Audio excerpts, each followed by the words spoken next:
Building knowledge is the highest yielding investment. I promise that the right people will find you, and so will the opportunities meant for you. Hey folks, welcome back to the channel. My name is Vin, and this is the Venn Diagram, a channel dedicated to the intersection of my life experiences. Today is the second in my series about Steven Bartlett's Diary of a CEO. If you're not familiar with him, that's a you problem. Sorry.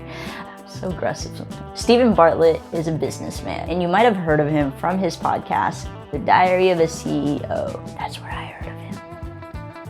I have a part 1 of this series called The 4 Pillars of Greatness, and I'll link that in the description. So before I get into it, would you be willing to hit subscribe? Because apparently 75% of people watching are not subscribed, and that's kind of awkward. So I'm gonna wait for you to do that.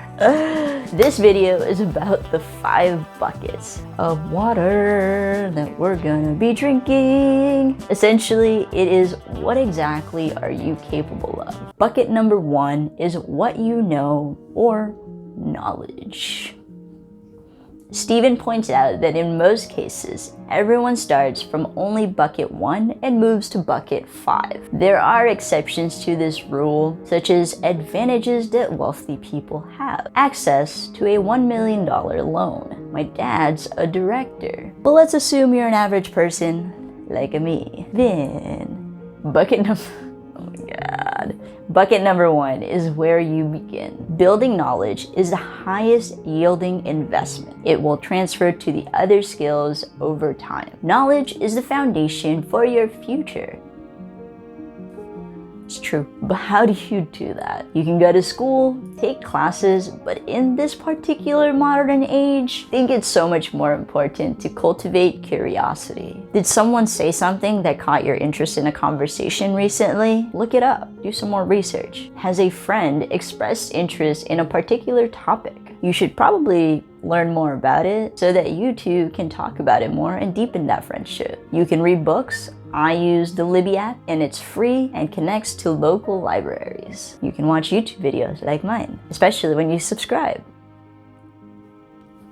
You can also learn people's life stories through interviews and memoirs. And I urge you to ask more questions than look for answers. Build knowledge of things you enjoy learning and that allow you to give the most valuable gift, at least in my opinion, which is teaching. Steven insists that we should create an obligation to teach. This is where your knowledge flows into bucket number 2. Bucket number 2, what you can do, aka your skills. As you gather your curiosities into more concrete parts of your brain and expertise, how do you translate that knowledge into skills? Steven's guide says that you have to do it in public and with consistency. In the last few years, I've read a lot of books, more than I ever thought I could. But at some point in 2022, that was the year, I realized I needed to do something with that knowledge. I just didn't want it to just be sitting in my brain. So I started this YouTube channel to translate some of those learnings to other people. I incorporate those learnings into my podcast and my blog as well. I know that I am creating long-term pathways in my brain by being able to read concepts, explain them simply, but I am also practicing writing and public speaking by doing this. I hope to improve my ability to hold an audience and tell good stories in my lifetime. And that really excites me. In a corporate sense, as I know many watching are probably in that world, my skills transfer to excellent proposals, the ability to give presentations and speak to diverse communities. Being willing to learn has led me to answer so many questions I never would have thought I would have interest in. It has also led me to meeting amazing people, which is bucket number 3.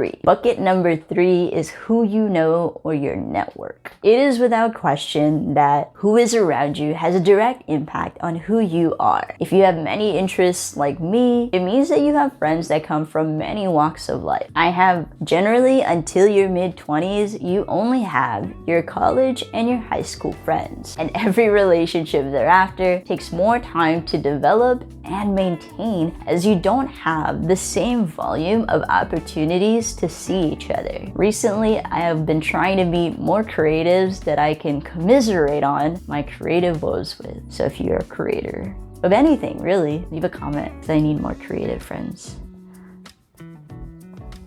Yeah. And of course, well, not of course, not a guarantee to you, you don't know this. My current partner is the most important in my life. Well, he and my mom can have a draw, or they can play rock, paper, scissors. No, stop. But you can probably tell that it takes a lot of work to maintain relationships. It means finding the balance between being selective about who you give your energy to while being open to the possibilities of new relationships forming or developing over time, or old relationships coming into your life again. And is it worth it? The answer is yes. 10 times over, yes. My life is richer with these people in my life to remind me of where I have been and to encourage me when I am down. Give me perspective in areas they are way more familiar with, and I am nothing without the village of people past, present, and future that have had an impact on me in every heartbreak, failure, success, trial, and dream I have ever shared with them, be it theirs or my own.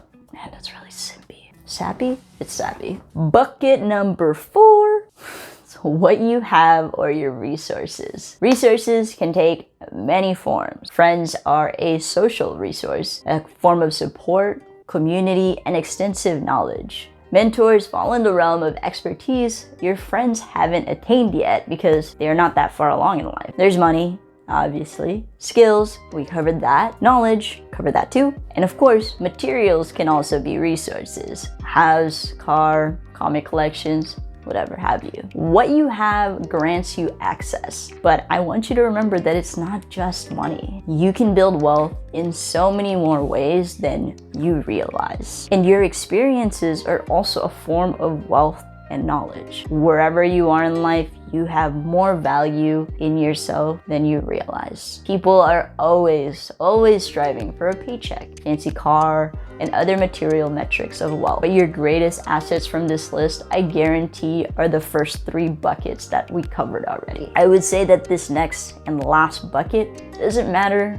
but it does. Just don't let it define and control you. Bucket number 5 is what the world thinks of you or your reputation. There are multiple versions of you. There's the inner you, the truest you that you only show select people. You know, your partners, closest friends, confidants, your most reliable circle. There's the outer you, the you that people see who actually know you but isn't a complete you. Those are good friends, coworkers, people who know you from a period of your life, people who know you generally. And then there's this arbitrary you, the interpretation of you from people who don't actually know you. Wow, that was a hard sentence for me to say for whatever reason. You know, people on the internet, friends of friends, acquaintances. Your outward reputation is only as important as you let it impact you. What should matter to you in particular is your integrity and that you do the work that you are meant to do in the world. I promise that the right people will find you, and so will the opportunities meant for you. So in summary, the 5 buckets are this. Bucket number 1 is what you know, your knowledge, what you want to know. And how can you pass this knowledge on to others? Bucket number 2 is what you can do or your skills. What are you willing to do? And what aren't you capable of yet? Bucket number 3, who you know, your network. Who is in your community? Who roots for you? Who guides you? Who is truly there for you? And who is missing from your life? Bucket number 4.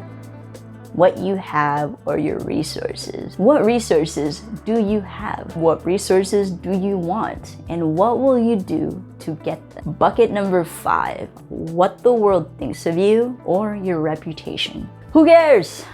But also, how do you want to be remembered? So thanks for watching for part 2 of this series. Check out part 1 about the pillars of greatness, aka what makes you you, and part 3 is forthcoming. So I'll see you in the next one.